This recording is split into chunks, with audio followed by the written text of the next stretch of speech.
My name's Dr. Jessica Gardner, and I'm the University Librarian here at Cambridge. It's such a pleasure to be with you for the Cambridge Festival. I'm speaking to you today from the magnificent Keynes Room at Cambridge University Library, surrounded by some of the things we love most, which is books. And I'm really delighted to be here talking in conversation with Jeanette Winterson, who is going to be talking about her latest book, 12 Bytes, How We Got Here and Where We Might Go. We would love this to be a conversation. So in a minute, I'll tell you a little bit about how you can add some questions for us. We all know who Jeanette Winterson is. We've all read so many of her fabulous books. I would like to say a particular thank you to her because she writes so positively about libraries, something very close to my heart and which means so much, and has this lovely phrase of believing that art is for everyone. With a mission to prove it, which I think is a great kickoff for this event for Cambridge Festival. So thank you so much, Jeanette, for joining us. Before I hand over and ask some questions with Jeanette, we should definitely have time for some chat together with the audience. So please do think about asking some questions. You can do that through the Q&A in the Zoom function. But if you're online via Facebook, you can also use the comments section, and we'll definitely make time for them to come in. So there's lots of, it's such a pity not to see you all in person as an audience, but it's a real joy to have a conversation about this book. And I don't know whether you can be a fangirl, Jeanette, at 50, but I am definitely in that mode. So, a particular kind of career highlight for me to spend some time with you. Welcome to Cambridge. Thank you. I wonder if we actually kind of perversely make a start at the end of 12 Bytes. At the close of the book, you leave us with what you call time prints. I love that. These real world AI examples from your email inbox when you were finishing the book in March 2021, through that extraordinary time we will be living through. And they each present different facets of AI, different sorts of futures. And that story of where AI will lead us kind of circles as a thread, throughout your book with different windows open to kind of explore it through. And, I don't know if I've read this right, but you seem to be saying, it's not yet written, it's not all yet decided. And I wondered with that kind of, how you came to write this book and what you were looking for us as readers, because I found it so stimulating. Oh, well, thank you for that, Jess. I'm glad that you did. When I finished the novel Frankenstein, which I'd written out of my own interest in AI and where it might take us, I had many more questions that I wanted to explore, and I thought, yes, but not in a fictional form. That's not right for this inquiry.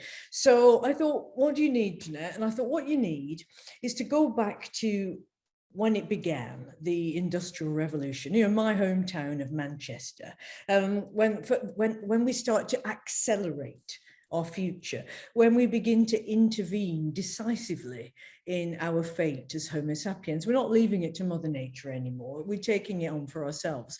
And I thought, yes, I should start there. And then that will take me through the whole beginnings of computing science, the race after the Second World War, to develop stored program computers, and the whole interesting saga of Alan Turing, our lost genius. Thank you, Britain, for driving somebody to their death.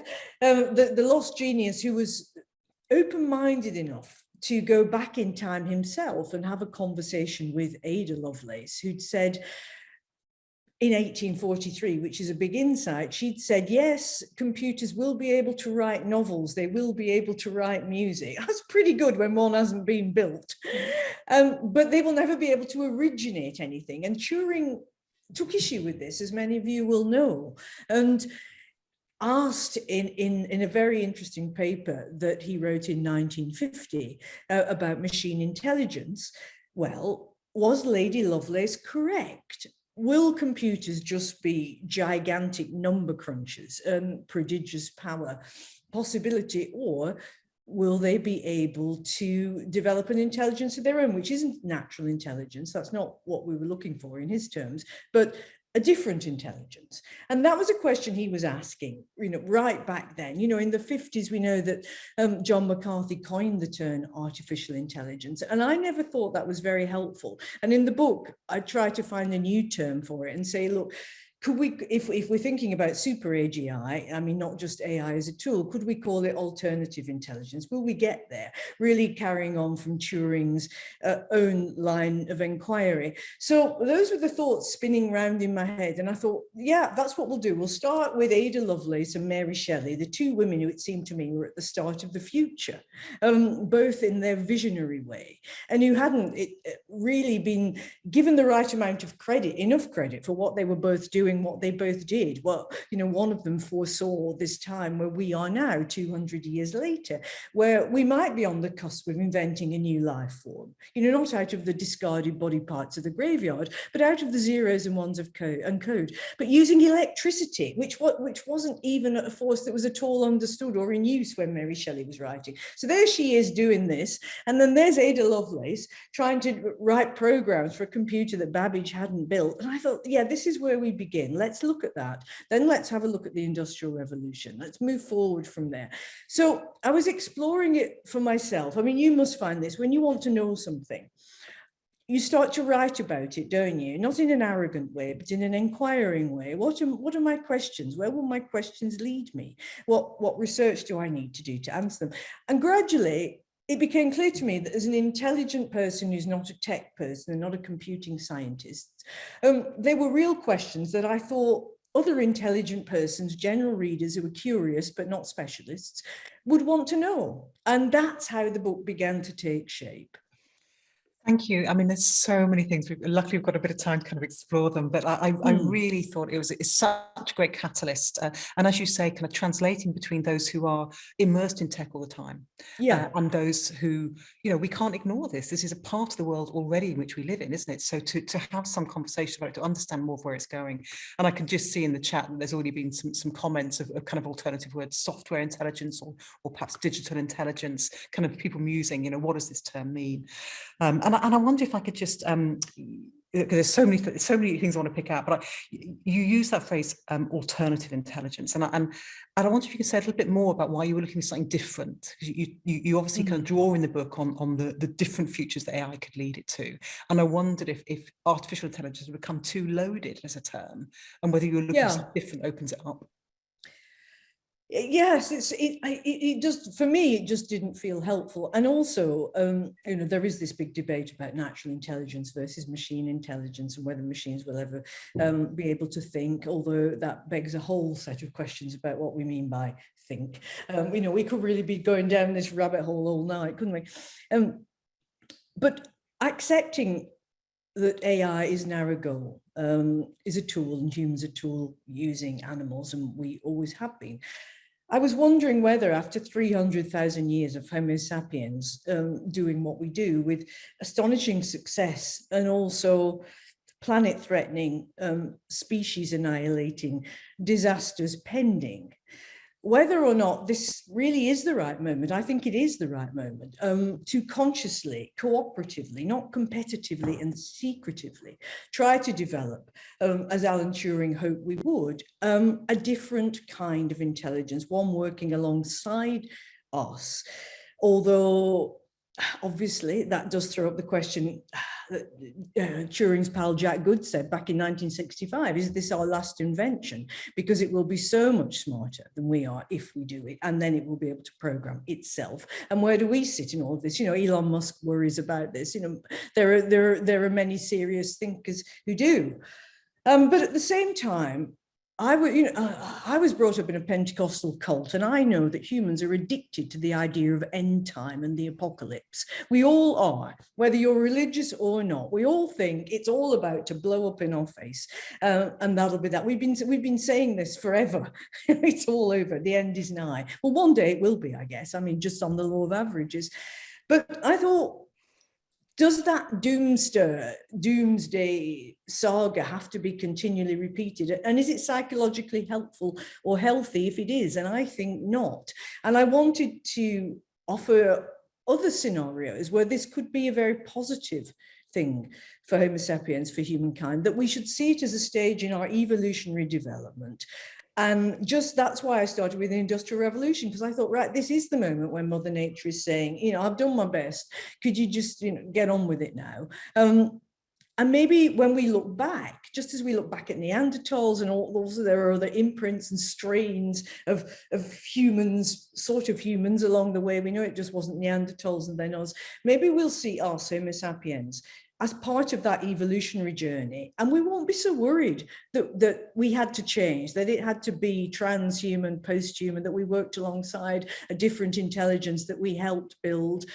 I don't see why that has to be another doomsday scenario when it could be absolutely our best chance now of not trashing the planet or annihilating ourselves. You know, we've got some Botox Bond villain at the moment threatening to press the nuke button. You know, and look what we've done to our home. For the smartest species, the success story, you know, we're also the suicide species. There's some part of us that just seems to want to wrap this up because it's too much responsibility. So maybe this is a good moment to think, well, should we try and do what Turing said? Should we try and push it further? I think the one of the things your book asks us to do is to kind of step back, if you like, from I don't mean to say just the technology. I mean, that is obviously a huge part of it. What is the human story here? What are the other factors in the kind of environment around this, which we need to understand as the whole kind of ecosystem for it? And you know, as you say, you know, so many of the depictions of AI are dystopian, the Terminator scenarios. In fact, I mean, stories just weave through this, which I think it really emphasizes the importance of philosophers and writers telling a story and helping us to find different stories through this. I think so. I think, you know, the whole kind of mythos structure of the world across time, any place you go, any culture, is based on a confrontation, a challenge between a human entity and a non-human entity. You know, we wrestle with the gods. You know, in the Old Testament, even Yahweh learns better manners, thanks to his confrontations with humankind. But we're primed for this. It's always been there. That it's not just about the bio creatures made of meat, that there are that our world is teeming with other entities. You know, for many people, their most important relationship anyway is with something that is not biological, and that's their sky god. And it doesn't matter whether that sky god exists, it matters that billions of people all over the world believe that that is the most important place. That is the entity that looks after them, that looks out for them. People believe that they have angels. You know, people used to believe in leprechauns, some people still do. The whole panoply is there. Now, you could say, oh, this is just superstition, it's ridiculous. Since the Enlightenment, we've realized that none of that is correct. But suppose our intuition was correct, that it's not just about us as humans made of meat, that we would one day get to this point and start to create a life form which isn't made of meat, which will be what we've always thought of as a godhead, bigger, better, wiser, stronger, but with humankind's fate largely on the benign side. But a place of interaction. Every time I look at a story, a myth story, a legend story, you know, it's about that challenge, human, non-human. And I'm very interested in how we think psychologically, the stories we tell ourselves and that we always have. You know, the earliest extant narrative is the Epic of Gilgamesh, which is a story of life after death, what happens when we die. And what we're really saying is there any extension past biological life? Religion has always said, yes, of course there is, don't worry about it. And science has said, are you crazy? And now science is saying, oh, you know what, it's not so crazy. Maybe we will be able to. Think of the money in Silicon Valley at the moment going into longevity projects and also into extending life indefinitely or uploading consciousness. Of course, it's the stuff of sci-fi at the minute, but how fascinating that there's this convergence of thought, religion, philosophy, science, computing tech. It's always been separate. It's coming together to say, this isn't the end of the story. Well, that would be great, wouldn't it? If it wasn't the end of the story, I could buy that one. I mean, and you know, also one of the points great, particularly beginning 12 Bytes with those stories and Frankenstein, of course, of Mary Shelley and Ada Lovelace kind of running through, is that, you know, the place of the imagination, the place of writing, forgive me, I'm going to paraphrase you, Jeanette, but you've got to be able to imagine it to make it happen. And I thought that was such a great way of kind of, you know, the great discoveries. You know, there is a conceptualizing, a story making, a leap that has to happen. And, you know, I thought it was just so interesting, your kind of taking us back to new origin stories, like, no, they're not new origin stories, but new ways of looking at this through looking at Mary Shelley and Ada Lovelace and sort of moving out from those women in time, rather than from other points in time, which we often take as the kind of the point of departure. Yes, because we, you know, the points that we choose, they really are up to us. And I mean, it's just as the future isn't. It's not a law like gravity. You know, it is propositional. We will make this up as we go along. It is not set. It is not fixed. And that's what gives me hope and optimism. You know, we're not at the doom saga yet. We may be pretty close, but we're not there. And also, you know, one of the great contributions feminism, of the civil rights movement, of different histories, of different cultures, is that we've said, well, what is the starting point that we privilege? What is the information that we pull to the top of the pile? What else just gets left to drift down and sift through? You know, we've really learned so much about our own data sets through this. It's not just that it's not just the machine learning's being fed on faulty, wonky, biased data sets. We are, you know, humans are also fed on data sets. It's the same thing, your environment, your schooling, your family, all of that. The thing about humans is those data sets can be upset, often quite dramatically, and either through education or by chance. And so we have to revise our opinions. We have to, you know, our notions of what's what. But we've really learned that the way that we tell stories, the way we privilege stories, the way we read history is continually open to interpretation in a way which is so, I think, so fresh and so possible. It's not that the facts change. We're not in a post-truth world. The facts are the facts, they happened. But how do we talk about them? I found this so fascinating. I mean, you come up with this excellent phrase of data sets as selective stories, and it really resonated with me because we work in archives all the time, and also those are selective stories, aren't they? What is retained is determined by those who have authority. And those are the stories that are retained, and there's so many gaps in that don't tell a broader picture. So no, you're absolutely right about that.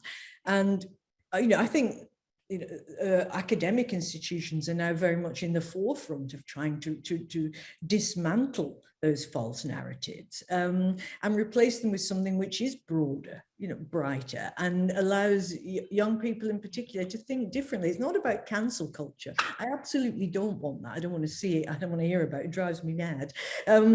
We need to know what has been said, what has been told, but we always need to be augmenting what has been said, what has been told, and being able to read it differently. You know, there's no virtue in ignorance. You need to know it all, including what the bigots think. Your book sits in that place, which, just as you've implied there, forces us or asks us not to come into a polarized position. You know, there is a space where we can have a dialogue and open up different space between, you know, Terminator or I'm trying to think of a benign figure. There's loads of benign ones,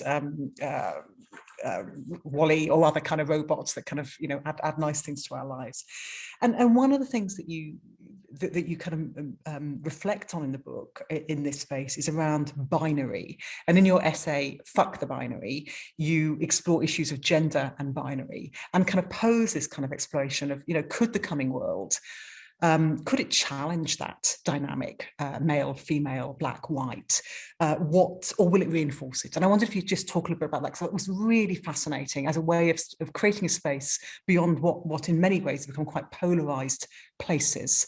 And that's actually not how we live. That's not how we breathe. That's not how we relate. That's not how we are human. No, it's not. And I think One of the things that AIs, but particularly with all the arguments around faulty data sets, has taught us is that we are faulty. We cannot blame the tech. I do believe that tech is neutral. You know, we are the ones who build this program. At this stage, it is still a tool. Right? It is not making its own decisions. We're the feed machine. And so forcing us to see all of our own biases has been incredibly helpful. And, you know, humans are addicted to the binary. And although computers use binary, they're not binary. I mean, computing intelligence is not anything. It's not born a boy or a girl. It doesn't have a race. It doesn't have a skin color. It doesn't have a gender. It's not addicted to gold bars and Ferraris. It's not going to be motivated by the power plays and land grab. You know, it's quite Buddhist actually, and it's non-attachment. You know, there's an essay in there called, you know, He Ain't Heavy, He's My Buddha. The titles are great. Yeah, which is really looking at all of that. And I think we can learn such a lot from what we are creating. That even as thought experiments, the spaces we can inhabit. You know, and when I hear people say, "Oh God, people will be able to marry their robots," it'll be, you know, there's rubbish that people come out with. They just think, well, is that really such a problem? You know, back to the business of, for many people, that, you know, their most ardent attachment is with a non-biological life form, their God, or even their dead person who is not there anymore. It's not that straightforward with humans. We have been primed for this for millennia, to have these intense non-biological attachments. And I wonder if, you know, already when people got Siri or Alexa, not the ones that kind of shout and scream at the poor thing, but we already cannot help build relationships with things that we imagine are relating to us, even though we know they are not at this stage. You know, anybody who's ever fallen in love with their teddy bear knows what it's like to love a non-bio object, and that means everybody. And so there's a whole side of this which makes me feel kind of joyful and possible, and that we will be teaching ourselves, yes, to fuck the binary, to say, why are we so obsessed with us and them? We're always categorizing things into us and them. Now, obviously, in the dystopian view, the us and them, we become the them, and that is not a happy story to tell. You know, we are the hunted down leftovers, while something else more baleful and not at all interested in the fate of humankind is in charge. I don't see that it has to be that way at all. I think, of course, we can get this wrong. We've got everything else wrong, haven't we? I mean, look at how smart we are, and look how wrong we get it. It's absolutely heartbreaking. Well, bad data in and bad data out every time. Yeah, exactly. You know, it does not, and that's what I keep stressing to people. Especially if we can bring more folks into the conversation and not just leave this to computer scientists and the usual suspects, we might get something that is genuinely a freer society rather than a more elitist, divided society where the rich and the wealthy and the powerful have access to everything and the rest are just, you know, living in some scavenging dump under a hot sun working for the next gig contract. I know we will have many computer scientists on this call. I mean, this is Cambridge, and you know, we've got a fantastic tradition here, so I'm hoping that I'll begin to put things into the chat, and we will hear from some of them on different perspectives. We've got some things coming in, but I'm going to use my privilege a little bit longer. I'd love to explore the theme on women a little bit. Just a couple of areas from this, and you know, one of the things that your book really works hard to do is kind of resituate actually what is a long and often hidden contribution of women in the field of maths, tech and computing. We were talking just before we came online about a fantastic evening we had here at the Cambridge University Library, which was for women in tech, women in AI, in industry, as well as in academia. Yeah.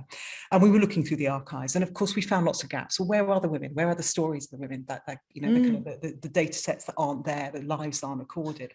But we did come across this fantastic file that was, I mean, it was actually titled Lady Computers. Isn't that incredible?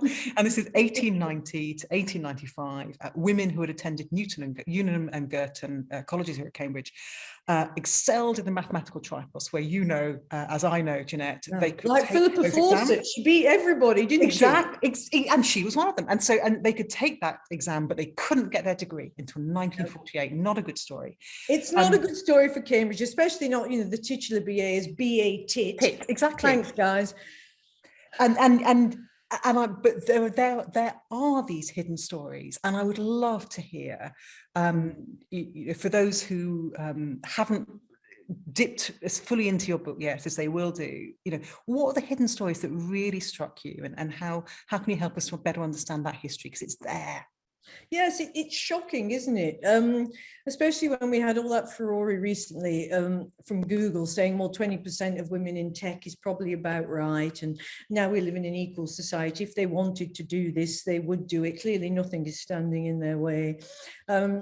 And that seemed to be sort of seeping out as received wisdom, that girls don't want to do the maths and the computing science. And I have two goddaughters who both got A stars in maths and further maths. One has gone on to do neuroscience at Oxford. The other one just said, I don't want to work in that environment. It's full of geeky guys, and it's asocial. And since I can do other things, I will.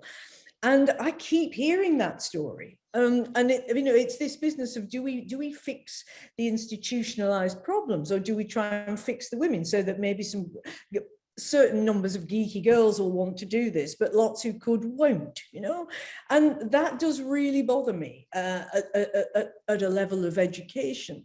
But also, when I was looking at the stories, what I didn't know, and I was very shocked, I didn't know that until 1984 in the USA, 37% of computing science majors were women. And that's the date it starts to drop. And that's the date that Apple introduces their home computer. And it seems that at that moment, those home computers were monopolized by the boys in the family, who were encouraged to play games. There's a lot of gaming. They're again spending a lot more time in it. Girls were turning up at courses and finding that they were behind because they hadn't been putting in the private hours, and them feeling stupid and so on and so forth. And it all starts to drop down quite astonishingly. And then you read stories like, the amazing Stephanie Shirley, Steve Shirley. I love that story. Oh my God, who had to call herself Steve. She was a kinder transport woman, and after the war, she just couldn't get on. She was working for the post office, and even though she had a maths degree and she was clearly brilliant, she just could not get promoted because she was female, and they just didn't want that. So she set up her own company. And she only employed women, but she didn't tell anyone. She had 300 women in similar positions to her doing those jobs, but nobody knew. So they got the work and they were doing fine. And there's a fantastic picture in the book of this woman sitting at the table called Anne Moffat. She's sitting at the kitchen table with a little toddler looking up at her. She's got pen and paper. And what's she doing? She's programming the black box for Concorde. You have to see that picture. And if you've got any time, if you haven't seen Steve Shirley's TED Talk, or you could look in her, she just recently did something for the Alan Turing Institute a couple of weeks ago. She's now nearly 90. She's the most inspiring, incredible woman. And she just says, look, women are still shut out of this, and for all the wrong reasons. There's nothing wrong with the female brain. We're back to that madness of the 19th century where they used to weigh women's brains and fill them with bird seed, and then say, oh, look, you can get more bird seed in a male brain. Oh, great. So this just proves that must mean something then. It must mean something. And they used to go around saying women have 5 ounces less, like, where's the missing 5 ounces? Like, where's my wool and my missing 5 ounces? Anybody seen it? Just utter biological essentialism madness that we know is bollocks. We know that there are only 5% of women who were medical doctors at the start of the 20th century. Now there are more female doctors than there are male doctors, still less paid and lower down the echelons. Female brain didn't change in 100 years. Society changed. We changed our attitude. We no longer believe that women who study maths will get a special disease that only women can get, anorexia scholastica. The medical profession were pumping that one out. This is what you will get if you do maths. God knows if you do computing science, your womb will explode. So what we have to do, again, is not imagine with our wonky data set that because we've made so much progress in the last 100 years for women, that some things are not going backwards and some things are not being sorted. And I don't want the future to be so one-sided that only 20% of women are included in it. That does not look like a good future to me. I want more of us. I want more girls in there, but I also want more women in there at different levels. Just to say, yes, we want to be in the conversation. We may not be doing the coding, but we want to be in the conversation. Thank you. And guys have got to sort this out and look in the mirror as well. It's not just, let the women get around to it when they've got time. So I feel very strongly about this. And the future isn't female. If you get the book and have a look at that essay, because it is shocking and it is surprising. And we need to change it pretty dramatically pretty soon, I think. I mean, you're playing a really important part of that, because I think telling the stories, making those people who have been had such important roles in NASA, well, we saw that in the movie Hidden Figures, didn't we? I mean, did anybody know that story? I didn't know that story. No, and women and Black women. I mean, the most structurally kind of put to one side. And this phenomenal role in NASA, it was a really, really good show. And those 6 women, in Pennsylvania, programming the world's first stored program computer. The guys built it, and they said, but we don't know what to do. Can you? And those women weren't even invited to the launch. And do you remember? There's that story in there about somebody found a whole picture of them in the computing museum. And said, who are these? And they thought that they were models or something, just displaying the software. And they were actually the women who bloody well programmed it. And it's that sense of, this doesn't matter, and we don't need to dig this stuff up anymore. Well, you know what? We do need to dig this stuff up. And I'd like girls in schools, I'd like them to know about, of course I would, to hear the stories about Steve Shirley, about Anne Moffat, about the women programming the stored program computer in 1946.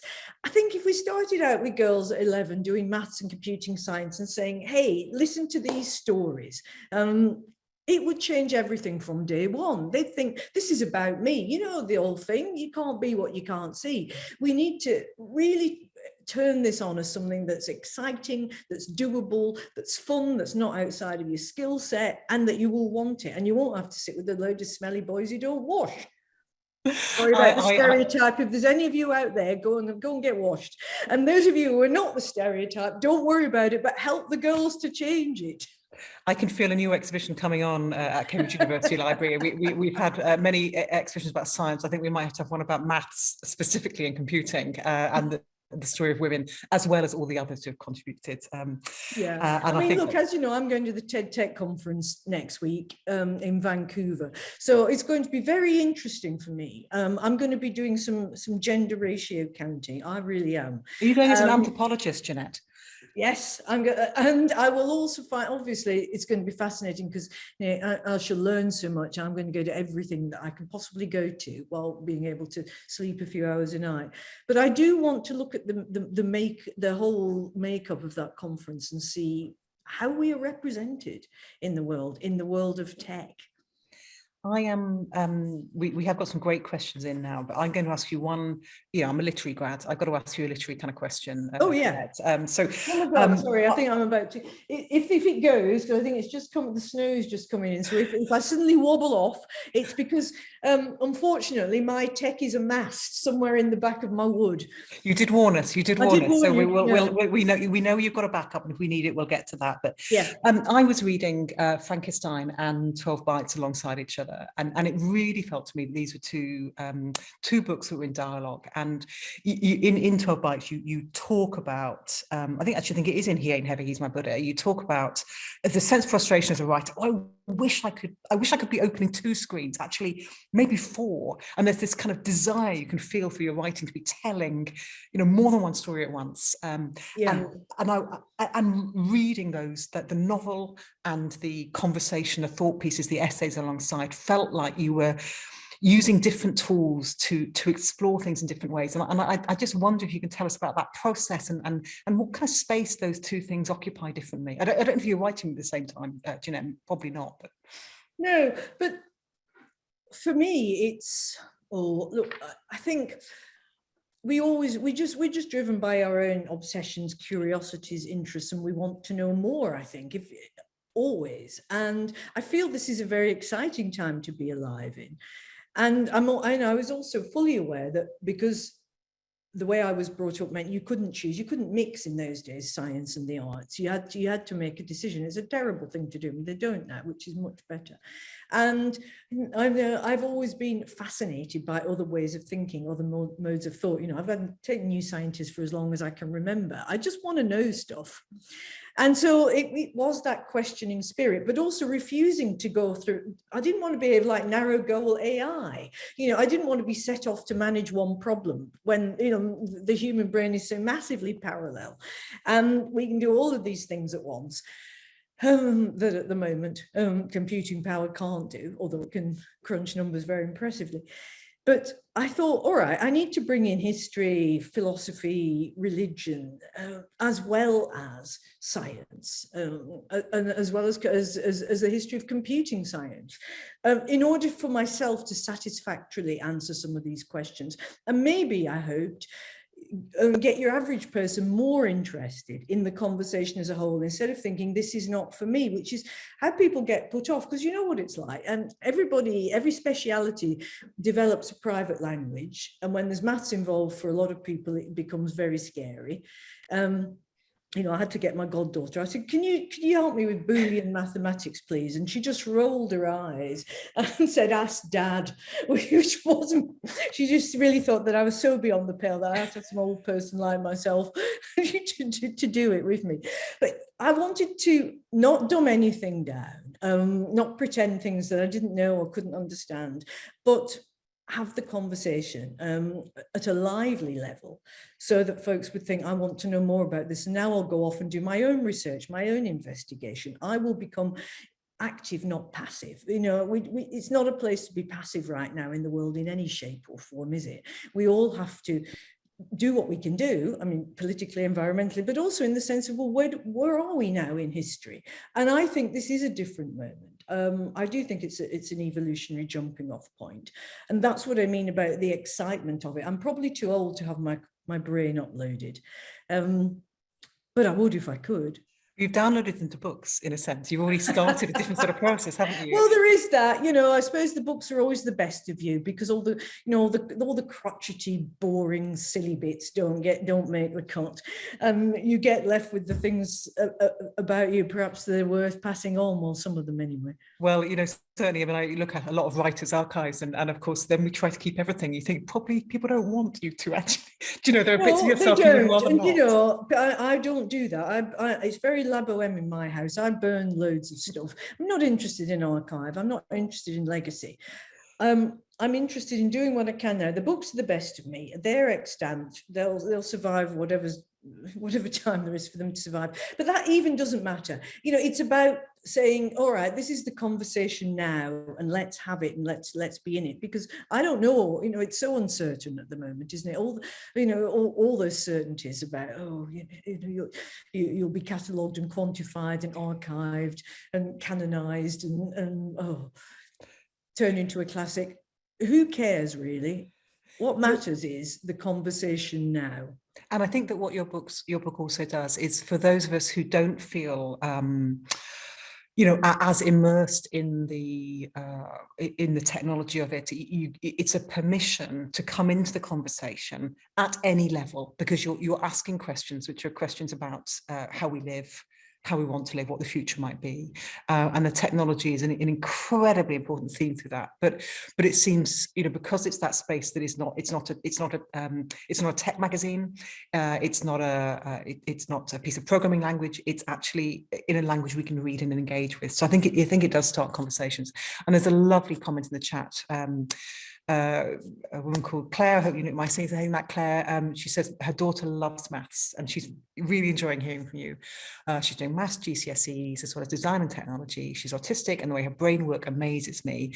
And from this, she's thinking, how might I do some Jeanette Winterson style workshops? How can I give her that boost?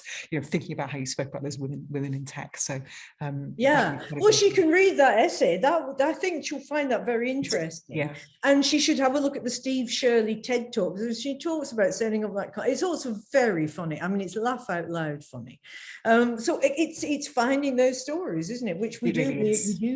We can, and not going too jargony. I do have a right go in there at the Ada Lovelace Institute, because it's this business of wrapping everything up in language that even a smart person finds hard to understand, and we shouldn't do that. Again, it's not about dumbing down. It's, when I go to some conferences, really, by the middle of the afternoon, my head's aching because I'm trying to translate back into English. from this private language that everybody feels good about using, because full of cliches. Everybody's an actor or a stakeholder or a bit of low-hanging fruit. It really makes me want to kill myself. And I think, could we not just have a vibrant, muscular, simple, diverse language that people can understand and relate to, we could use to tell most of these stories? And where it has to get technical, it has to go somewhere else, let it. But let's not shut people out. Let's try and not make them feel silly or inadequate. Let's try and bring them in so that they get confidence, and then at the level where they don't know something, it doesn't matter if you put your hand up and say, I don't get that, because you've gone that far already. We need to do that with our kids, but we need to do it with ourselves as well. All of us, are we guilty of shutting people out of what we say we love, instead of finding a way to bring people in and share it? Yeah, universities should be places where you can always say, I don't know, how do I find out? Who can I ask? Absolutely. That's the beginning of the journey, isn't it? It is. But too often we think we already should know the answer, and that stops us asking the question. So it's fantastic. There are some, inevitably some questions in the chat around sex and sexuality. That's everybody's favourite subject, and it's Friday. But listen, folks, as it's Friday, I had already poured myself some wine, and I see that it's gone 6 o'clock. So I do invite you to do the same. You can rush to the corkscrew while we're talking, but I'm just going to have a bit of this. It's organic. Well, I will raise my water. I'm not allowed wine amongst the rare books, but I will get one when I come home. Someone says that Ron in Frankenstein, actually this did surprise me, but I'm interested also that Ron in Frankenstein, and we might go on, you might tell us who Ron is, and was perhaps one of the most sympathetic characters in Frankenstein. Can you tell us a little bit about him? And also that fantastic chapter about Sexbots, which is in 12 Bytes. Yeah, Ron Lord is a sex bot manufacturer, and I had to go quite deeply into the whole Sexbot saga, and there is the whole industry, particularly in California, around Sexbots. Is run by people who think that they're doing good in the world, and that they're helping men who would not otherwise either be able to have a relationship or have the kind of sex they want with a biological woman. They don't seem to ask themselves how this might impact on men's relationships, which are inevitable, just casual ones in the world. When you pull the head off your sex doll, it might make you think differently about somebody whose head doesn't come off, or at least go back on so easily. Whilst I was researching all of that, and I became fascinated by it, because I could see that there was a double narrative opening up. Naturally, I find it on the one hand kind of laughable and ridiculous, and also disturbing. But on the other hand, I can see the story that yes, for some people, this seems to be fulfilling a huge social need. And with Ron Lord, the character who makes the Sexbots in Frankenstein, he suddenly became both very comic, in a Rabelaisian sense. He's utterly ridiculous, but he has some of the best lines. But also he tells his story very plainly and with some pathos, and you think, I get that. And that's why it was important to put both sides across, even though I know clearly where I come down on. Because the problem with Sexbots is, yes, it's a new, especially the AI-enabled ones, yes, it's a new technology, but it's built on some very old platforms, 3 of them actually, which is inequality, power, and gender. So it doesn't matter how fancy the bot is, that's what she's built on. And that's what bothers me. But certainly there's going to be a point where AI, either embodied in robots or non-embodied in systems, is absolutely embedded in our lives. And that will include helper bots in the house, some of whom will be there for sex. I mean, it is. There was that terrible story, wasn't there? The Foxconn factory in China where all our iPhones are made. And they had to close down the AI brothel, which they'd opened because the workers at the bloody factory don't have time for real relationships because they're worked to death, literally. And then they had to take the AI function out of the dolls in the brothel, which isn't a brothel because it's a gaming center, because men were fighting over the dolls and saying, no, she loves me, she doesn't love you. Already that relationship had become established. And when you look on, if you go on, look at the whole thing in China, which is very different to here, people who have the dolls also have avatars for them. So the dolls talk to each other online. And this is the people who have them call themselves digisexuals.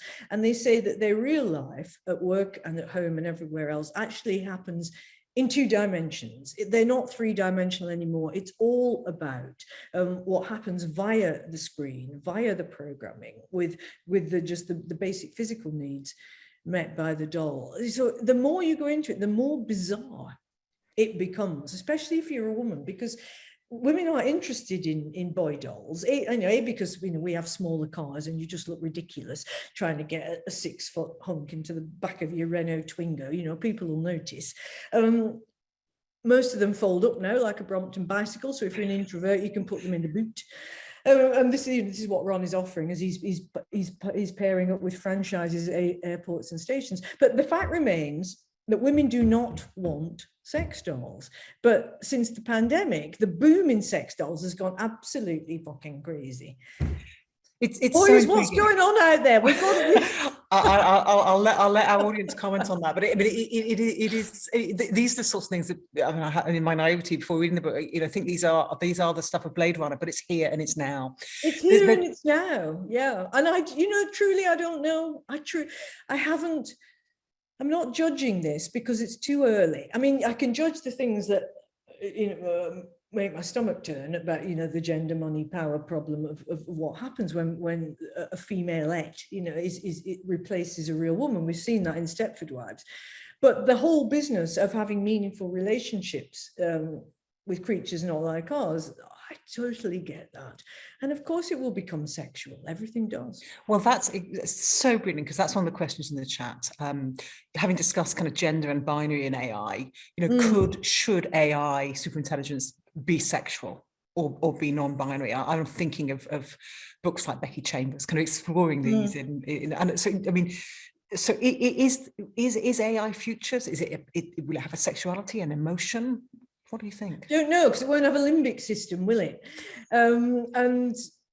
So it depends how we build it and then how it builds itself, whether what we think of as emotion. We know we can't have a thought without a feeling. That surely won't be the case. About this is an alternative intelligence. It is not going to mimic, and I don't think it should mimic what's called natural intelligence, which again isn't a very good word, artificial and natural. I don't think that's taken us anywhere. It's another really useless binary, because what will happen if it happens, and it's a big if, everybody's split on this, never, never, never, or yes, it's a when, not an if. I don't know, but should it, then I think we will be confronting something very different to ourselves. Gendered? No, wouldn't it be great if it's just kind of flexible, and as do some creatures in nature, just changes around according to need, and that would give us a very different view of what sexuality is and what desire is. I think I'd like a boy tonight. No, I think I'd like a girl tomorrow, but it's still you. Who knows how that could go, how that could play? But it doesn't. We may choose to gender AI in some circumstances, but I don't know that we should. And I don't think that is the way forward at all. I'm going to circle us back slightly, just because it's so great to pick up on the questions that have come in. There's one linking to Walter Benjamin. So we're moving away from sexuality, but you can bring it wherever you want. Thinking of his writings on art in the age of mechanical reproduction, and moving to kind of art in the age of digital production. There's a distrust of art that's created by machines, and you do talk about, will that ever happen? I think it's Ada Lovelace perhaps who poses that kind of question. I might be misremembering. But the perception that art created by machines is inherently less valuable, and do we need to develop, or less essential to the human condition? Do we need to make our definition of art more expansive as we evolve through our development with AI, alongside AI, through AI?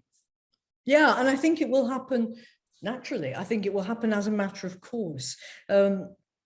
As we do try to develop AI. Look, AI as a tool it's great at mimicking, we know that. It can synthesize so much information and put it out again in a different form, in different patterns, in different shapes. And that is remarkable. I mean, it's not thinking in the way that we think of thinking, it's not creating in the way we think of as creating. But we're back to the business of, this idea of originality. It only really comes from the romantics onwards in our thinking. The idea that I'm the lone genius, preferably male, and I'm starting from year zero, and everything I do is of me, and it doesn't have any antecedents, it has no precedents. That's really strange, and that is not how people have thought for most of the time that people have thought. I mean, look, consider the craftsmanship in a cathedral. Nobody even thought they would finish it in their lifetime. They thought maybe in their great-grandchild's lifetime something might be done. It was a collaborative effort, expected, accepted. Shakespeare doing the plays. Let's write it in the morning, see what actors we've got, we'll rehearse it just before we go on in the show in the afternoon, and then we'll change it if it didn't go down well, and we'll do it all together, and we won't worry about that. Shakespeare, the lone genius, is a product of our imagination, not his. It is not the way the plays were put together. Now, of course, that extraordinary, vast chamber of a mind was thinking above and beyond anything else that we can really understand in that time. But part of what enabled him, apart from his gender, Virginia Woolf's story about Shakespeare's sister is very true.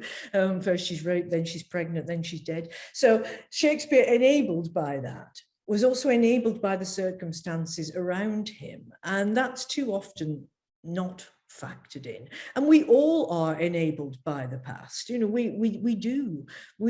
make things out of the things that we know, and then we add our own part in that. And working with machines, would it matter? It wouldn't matter to me. I would be quite happy to work with the machine intelligence and see what would come out the other end. I think it would be a wonderful collaboration. And whether machines will work for themselves, or whether when we are more flowed into machine technology in the way that Elon Musk is planning with his Neuralink company, which you know about, that we will have neural implants which will connect us without a device to the web and to one another. Turing's hive mind that he discusses in 1950. Of course, the huge explosion there is what's happened to privacy, what's happened to the self. Well, maybe no more, but there's a price to pay as well as benefits to gain. I don't know, but imagine if that were the case. That would give us if we were able to access so much without having to Google it, without having to go and look it up, putting those books behind you. What would it mean to create? Because so much information, so many patterns will be flowing through us at any point. And then what comes out the other end? So all I'm really saying is that we know what it is to be now. We know what it is to be this human. We know what it is to have arrived at this point. And we should not imagine that what comes next is in any sense needs to be less than or a sterile state where we have been reduced. It could be, but that's up to us. There is a hopeful message through what you're writing, and I really enjoyed the way that does, I think, kind of also that touchstone around kind of religion, ask us to think of different ways of framing what this future could be for us. At the same time, I think you are careful to remind us that connectivity is everything. That can be fantastic, can't it? The connectivity. Oh God, yeah. Would anybody want to go back to the time before? No. Or even we might be fed up of Zoom, but we're using it every day for all sorts of things. At the same time, in a world where even your doorbell is a surveillance tool, what happens to privacy? Look, I do. I'm totally with you on that. The dystopian possibilities are all in place, and it could easily go down that route. And I think part of the problem is that many people don't know how surveilled, is that the right word? How under surveillance they are at this point, because we still go about thinking we're private citizens, and in fact at present the only place that is private are the thoughts in our head. And of course with the Neuralink implant, I guess that really won't be the case anymore, because who will listen in? Somebody will, won't they? So there is that. Yeah, there is that. Yeah. But the question, I don't think, you see, look, nothing can stay the same, can it? Things either slide backwards or they go forwards, but they can't stay the same. And we just feel in a convulsive moment in history. Now, Yeats calls it, one world dead, the other powerless to be born. That seems to be where we are. So how is this going to go forward? Look, I don't know. I'd be foolish. I'm not a sci-fi prophet. I don't want to predict those things. But what I would like to say is that we need to be knowledgeable, each of us in our own sphere, about exactly what is happening. And then we need to be able to speak back, speak to power, speak to companies, speak to government about what we'd like to see and what we wouldn't. Yeah, I'm sitting here in a room where just to the right of me is a bust of Charles Darwin. And oh God, I love Origin of Species. I do. There's a but there I can hear, Jeanette, though. I do, and what has always moved me about it, everybody thinks in the bad précis of survival of the fittest, and yet the end is that wonderful scene, isn't it, on the riverbank, where Charles Darwin sees everything as an interconnected web. Each life form dependent on each other life form. It's beautiful, it's moving, it's the correct interpretation. Right back then, 1859, isn't it, Origin of Species? And instead we pretended, no, we're Homo sapiens, we're top of the tree, we don't have to care about any of this, we can do what we want, it's not connected, it's just stuff for us to mine and use. Just strip mine the planet, use everything, take the profit, it won't matter. That is not what Charles Darwin said. Absolutely in Origin of Species. And so again, it's let's not have the strapline, the soundbite. Let's not thrive on ignorance. Let's look at what's really been said. And that's a moment where that idea of connectivity, right in the height of the Industrial Revolution, it was such a message to hear, and it wasn't heard. And we've only very belatedly started to hear it. And that's why I'm hoping, the connectedness of the web, that possibility, might be the thing that draws us together as a true community rather than separate silos of competing interests. I really think that's a great note to end on. You've been absolutely wonderful. I mean, the generosity of your speaking and your thinking and your writing, creating a space here for us, but also when we are taking that reflective time, reading your books, to engage in the kind of both the technology and the ethics around it, the human stories, the kind of the whole ecology of AI, and to go into the future consciously, which I think is one thing. Exactly so. And if anybody does decide they want to look at the book, the great thing about it is, because it's 12 separate essays, you can just shove it in the loo and just dip in and out where you like. You don't have to start. I had to start at the beginning because I needed to build an arc to get from the Industrial Revolution to where we are now. But you don't. You can just jump in and out and say, I don't think anything of that, or that's interesting, I'll go and look it up for myself. Well, I think the chat shows us that lots of people have read your book and will go on to recommend it to others. I've skated over quite a lot about Sexbots, quite a lot of chat was continuing about that, but we gave it a good go. We could have been here all night. We gave it a good go. But the Sexbot saga. Let me just say just a huge thank you to Jeanette Winterson. We've been really privileged to have this time with you, and I hope many people here will not only go on to read the book, but to engage with us at the university through the library in conversations about AI and technology, help us to frame that future that is a hopeful one, because we do need that. We need good messages for now. So this has been brought to you by Cambridge Festival, and a huge thank you to Jeanette Winterson. Well, thank you, Jessica, because you have the hardest job. Thank you. You made it easy. Thank you very much. Thank you.